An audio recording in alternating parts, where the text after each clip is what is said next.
Hi there. Welcome to another local author chat with myself. I'm Ellen Miles, the Programming and Outreach Coordinator with the Camas Public Library, and I am here today with J. Todd McMillan, local author of the book Earth's Blood, Hillary and Tinsel Spelunker, among another. And thank you so much, Todd, for joining me today. Hey, thank you, Ellen. Great to see you again this afternoon, both at the library and here. Yeah, that's right. That's right. I see you in the library quite a bit. Yeah, favorite Um, working place. Nice, nice. Well, my first question is the easy one. I'm just hoping that you can tell us a little bit about yourself. Sure. I'll start with my name first, J. Todd McMillan. For a long time, I was just Todd. Produced a lot of funny stories, everything from checks not getting cashed to getting double charged for the Lion King because we had two different accounts going. So I decided to tack the J on the front of there so people would know there's a name hanging out there. It's Jeffrey, by the way. And I thought when I became an author about 14 months ago, it's a good byline. J. Todd McMillan. I think I'm in good company. F. Scott Fitzgerald, C.S. Lewis, J.R. Tolkien. So I went with that. I've lived in Camas now for 12 years. Before that, I lived in Vancouver for 17 years. I had a 8-year career in the Air Force working on F-15s and B-52s and KC-135s. And after that, I came back stateside and started a 30-year career as an engineering project manager with a local tech company. So recently, about 14 months ago, I had an opportunity to retire early. By the way, I've got a wife of 38 years now and 3 grown children that all live in the area. So I retired early about 14 months ago to pursue my 20-year dream of writing. That engineering project manager job did not leave a lot of energy or time. I tried about 20 years, back before the internet when you had to actually go to Powell's book. I bought 2 books on screenwriting. I actually thought about writing movies. And I started actually writing a couple and got a little bit into it. And I realized this is a lot more complicated and takes a lot more time and energy than I had. So that's what I started about 14 months ago. Yeah, that's it. Awesome, awesome. Well, what was it like to write your book or your books? Well, the first, so I'll show these again. So this first one, Earth's Blood. This is a story that I began telling my children when they were little. We ran out of books one night and they wanted to hear something new. And so I made up this story about this girl. Her name was Hillary. And she loved to to cave dive, and that is spelunking. So it became Hillary and Tinsel Spelunker. So this book actually has been. My kids are in their young 30s, so this book had been writing itself actually for about 25 years. Had a lot of ideas, so I thought it was just natural to start with this one. And this book, here's the engineer coming out of me. I did some math, and I thought, gosh, if I just wrote about 1,000 words a day. It ended up being a 68,000 word, 19 chapter book. I thought, well, that'll take me about 68 days. Now throw in weekends and time off.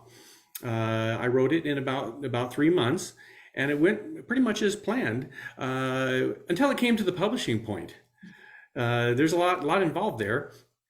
So it was the time of year, the seasons were just changing. So some of what it was like to write my book. I wrote inside, I went on the back porch, I wrote outside. Now with the laptop as my office, I began writing at the library. Sometimes I would write at Burgerville. And it just seemed really inspired. I had a lot of good ideas. I would think a lot before I wrote. And then I self-published. And how did when you self-published, how did you decide which publisher to go with, and how did that process work for you? Well, I looked across the board. There's a lot of self-publishing agencies out there. And after looking at them all, there's a ton of stuff on YouTube and all the other social media, people reviewing these different sites. And I had heard of some through a writers conference that I went to last year in June.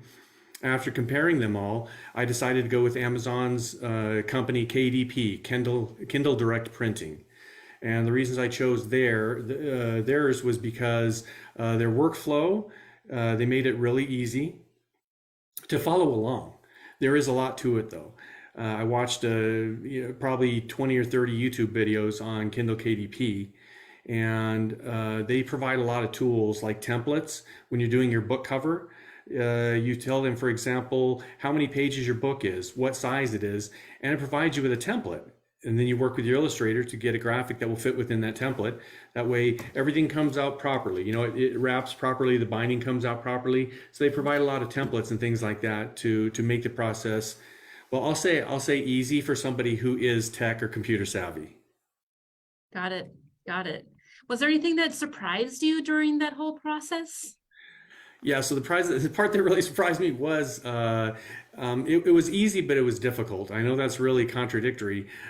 What I mean is that the workflow went really easy. The tools are all here, but there's certain things that you have to know. I'll give you an example. You see on the back of the book down here where the ISBN goes. Mm-hmm. If you see these, I don't know if it shows these little critters over here, these little raccoons, they were down here. And I didn't know that, when my first proof came out, this ISBN was covering my little raccoons. So I had to go back with the illustrator and move them to a different location. So a lot of little things like that. Even the process of obtaining your own ISBN. A lot of detail. You can purchase your own ISBNs, or if you're one of the services that KDP provides is that they will give you a free ISBN. And for example, an ISBN, you can get it for $75 to $100, but you can get it for free through KDP. So there's real incentive there. So there's where it gets difficult. Why would they offer it for free? Because when you get the book printed, it will look as if Amazon was the publisher. It'll have an Amazon-like imprint. So in order to avoid that, you have to purchase your own ISBNs and then, like here, develop your own imprint. A lot of little details like that, a lot of technicalities when it comes to, well, especially when you come to, so the second book, right? This one, you can see that this is very graphics intense, right? There's 78 pages here, and very graphically intent. So it gets very technical down to within 1/8 of an inch of getting everything properly placed. And if you don't know tools already, like some of the Adobe Suite, InDesign, Photoshop, Adobe PDF, Writer itself, if you don't know all these tools, it's a very steep learning curve. Placing these things, what sizes they have to be, what the resolutions they have to be, the formats, how to compile them all. So it was, I thought about writing a book on how to write a book. There's 20 or 30 different videos, like I said, that I watched, but no single video showed the entire process. It was like these different clouds you had to get into one picture and learn how the process flow went. Interesting. Wow, that's fascinating. Yeah. Well, so for anybody who is an aspiring author, do you have any advice for them? Sure. Let me start with a quote. One of my favorite quotes it's attributed to Ernest Hemingway. He was interviewed and asked, "Is it difficult to write?" He said, "Oh no, it's not difficult to write. You just sit down at the typewriter and you open a vein." So that's pretty much it. It's really, really poignant. And there's many different facets of opening a vein. What does that mean, right? One is just getting to, back then, the typewriter, and now the laptop or whatever device you're using. You got to get there. So my first piece of advice would be get to the keyboard and start writing. I think what holds a lot of writers back is the fear of writing. I might write something bad. I might not be able to write anything at all. What if I go blank? What if I write is not good? So it keeps them from the keyboard, and they'll spend time doing other things. Well, I have to have this program. So they'll buy this program and install it and play with that program, but that's not writing. They will maybe go find, maybe I have the money to go rent out an office somewhere as an author, get away from the home. I'll do that. Well, that's not writing, right? So maybe someday I'll make money at this. So I'll go set up a separate checking business account, but that's not writing, right? It's all these things surrounding it, but the core is writing. If you don't put words down on the page, you're not writing. And that's probably the biggest single holdup that I've seen with writers being productive. So if you can, my engineering mind, I set 1,000 page a day goal. And I actually found that was quite easy. For these kids chapter books, there's about 250 pages per book, right? That's 4 pages. I can write 4 pages in a day, but that's me. Maybe not everybody can. Maybe you have to set a 500 word goal. Or one day I challenged myself. I thought, what can I actually write? My wife works 12-hour days, so I thought, well, while she's out there doing her job, I'm going to be here doing my job. Because it's a love, it's a hobby, but it's also a job. It's a career startup, right? And so I thought, what could I actually do in one day? So I wrote for 14 hours straight. I did take a couple of breaks, and I got 7,000 words down that day. And Wow. that's the day I realized how mentally, which turns into physically exhausting, writing actually is. It takes a lot out of me to be creative. The next day I woke up, oh, I don't know if I can get a single word out. So I haven't attempted to do that again. Um, so it's to write. I was just actually sitting in our library one day, and I Googled, I'm an aspiring writer. I haven't sold a lot yet. I'm really working on that. And so I Googled, what does it take to be a good writer? I'm just curious what the internet and what people think, right? So the first thing that came up was an interview quote from Stephen King. I thought, okay, Stephen King, very well known, both in the novel industry and in the movie industry. I'm sure he's got something very big to say, right? Well, what he had to say was very big, but it was very small. He said, oh, you want to be a good writer? Only two things you have to do. You have to read a lot and you have to write a lot. And I thought, well, I can do that. I love to read, so I'm already doing that. I read a lot, and I'm writing a lot. I'm writing at least 1,000 words a day. So that would be my other suggestion: is both to write and to set a writing schedule. And don't worry about it being perfect. Another quote, I don't know who you attribute this to, but another quote is, writing is rewriting, writing is revising. So it's not until you hit that publish button and it's out on the shelf, you still have the opportunity to go back in there and do it. That's great advice. That's Yeah, really thank good you. advice. Yeah. Yeah. So a book, you did mention a couple of books already, but is there a favorite book of yours that you would recommend to everyone? Oh gosh, yeah, it depends a lot, obviously, on your personality, on the genre that you love. I really like fiction. I can think of three or four. Am I limited to one? Can I give you a few of my No, no, favorites? no, no. Give me whatever you want. And then later when we upload this to YouTube, I'll include the links to those books in the show notes. Oh, okay. I love Ray Bradbury's Something Wicked This Way Comes.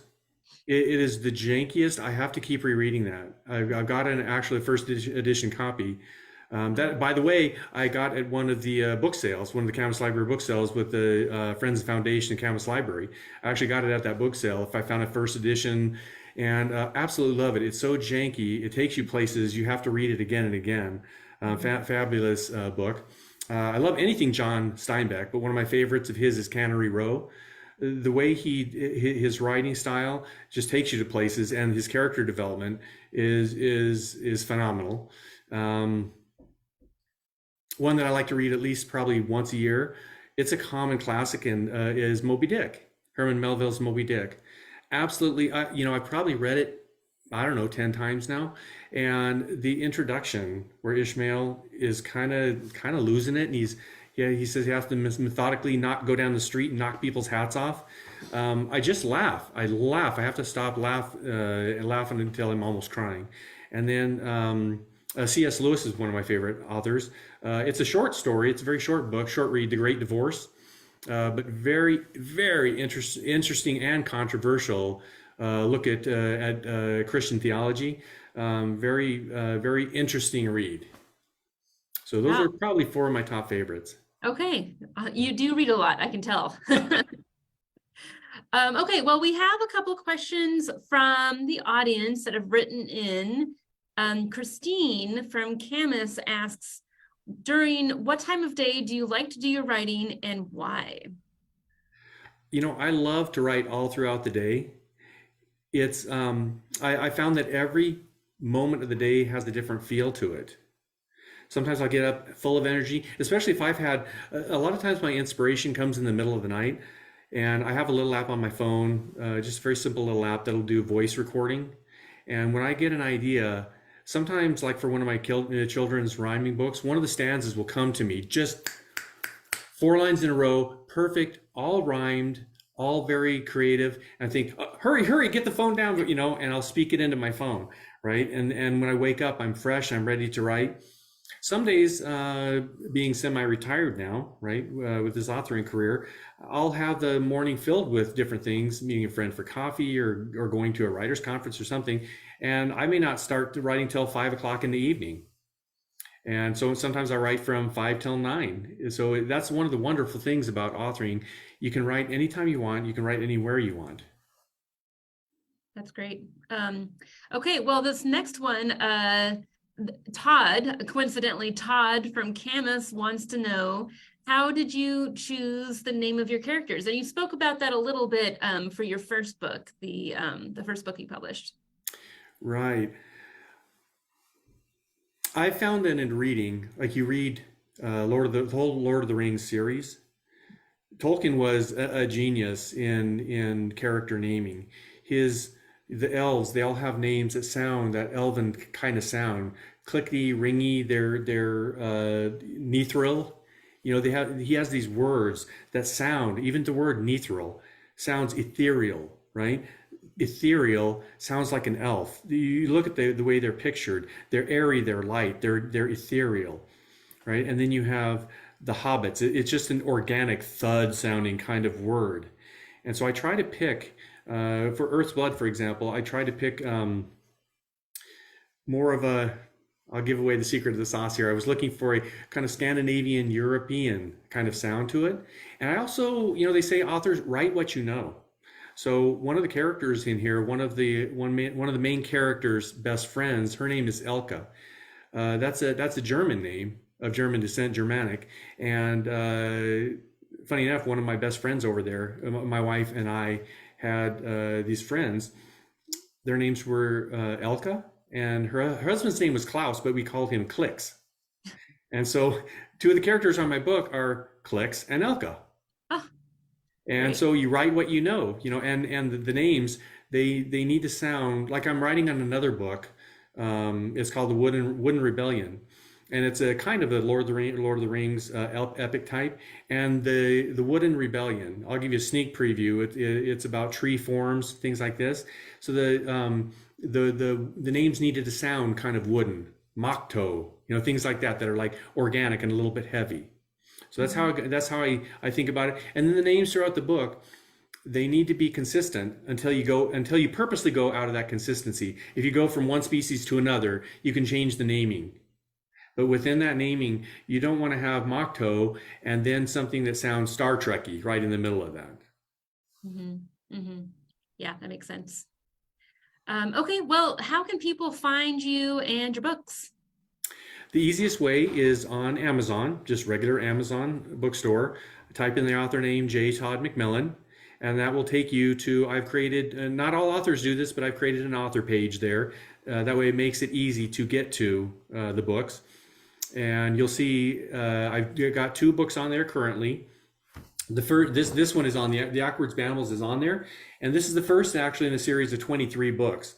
And I've already written book 2 and book 3, and those are in production right now. So those will all eventually show up on there as a collection. So you'll just go to the author page, and then also on the product page. Here's another reason I'm using KDP. They give you a lot of tools right on the detail page, on what's called the product detail page. So if you go, for example, if you go to Earth's Blood page, right, there will be a link down there to the author's page. Once you spring off to the author's page, it lists everything that author does, and you'll see all the other books. So that's the first way. Another way is if you find me on Facebook, J. Todd McMillan, I've got examples and highlights of a lot of my work and links directly to the books. You'll find them there as well. Mm-hmm.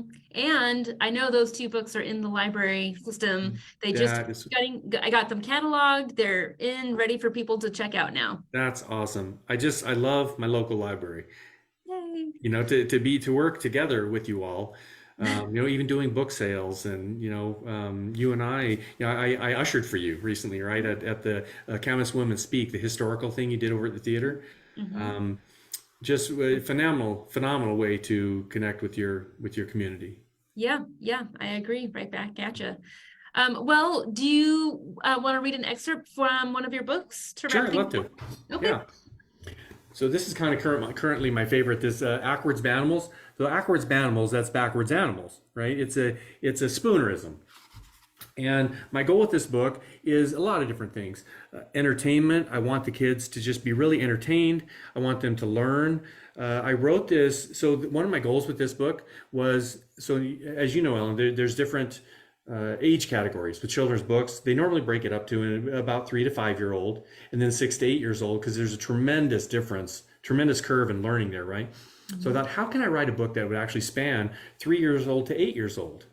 And the way I did that is I spent a lot of time and a lot of effort with my illustrator with the graphics. I'll just kind of flip through it quickly here. I was really kind of graphics intensive here, so that everything would really attract the eye.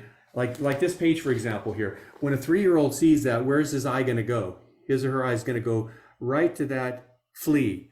So that flea. The fleas are buying. The bees are flying. So that's something that even infants, they'll really connect with eyes, right? So very graphics intensive with the illustrations to attract the 3 to 5 year olds, and then the spoonerism is really an abstract type thought thing, to get the cows are mooing, the mows are cooing, right? So for a 5 year old, for that to start clicking and the parent working with them, and the light starts coming on, and I had one reader say, oh, when my daughter started getting it, and her older daughter, her 12-year-old, was getting it very quickly. She had to kind of quiet her 12-year-old down. She's like, let her get it, let her get it. So so I'll give a read here. Once in a while, when I'm feeling quite backwards, I notice that all of my feet are on backwards. How does it feel when you can't tie your shoes and your feelings are black and your feelings are blues?